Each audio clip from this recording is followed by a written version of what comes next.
ហេតុតែគូព្រេង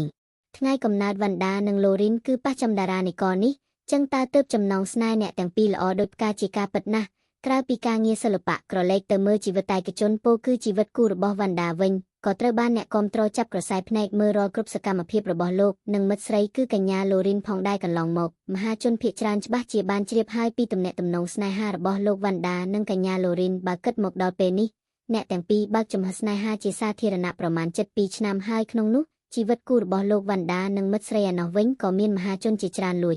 រណែនដូចគ្នាដែរដោយខាងប្រុសជាបុរសជោគជ័យរីឯខាងស្រីក៏ដូចគ្នាដែលជានារីពូកែគ្រប់សពមិនថាតែការងាររកស៊ីឬកិច្ចការផ្ទះធ្វើម្ហូបនោះឡើយដោយឡែកបើនិយាយពីខែឆ្នាំកំណើតរបស់លោកវណ្ណដានិងកញ្ញាឡូរីនក៏គួរឲ្យចាប់អារម្មណ៍ដែរ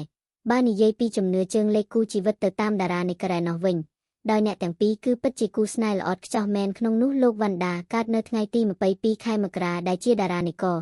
Aquarius រីឯកញ្ញាឡូរីនកើតនៅថ្ងៃទី20ខែមីនាដែលជាតារានិករ Pisces ក្នុងនោះបើតាមជំនឿតារានិករ Aquarius និងតារានិករ Pisces គឺជាគូស្នេហ៍មួយត្រូវបានគេចាត់ទុកថាល្អបំផុតព្រោះតារានិករទាំងពីរនេះអាចបំពេញគ្នាទៅវិញទៅមកលើសពីនោះប្រសិនតារានិករពីរនេះចេះគោរពគ្នាទៅវិញទៅមកនិងលើកទឹកចិត្តគ្នាទៅវិញទៅមកនោះជីវិតរបស់ពួកគេនឹងពោរពេញដោយភាពជោគជ័យនិងផ្អែមល្ហែម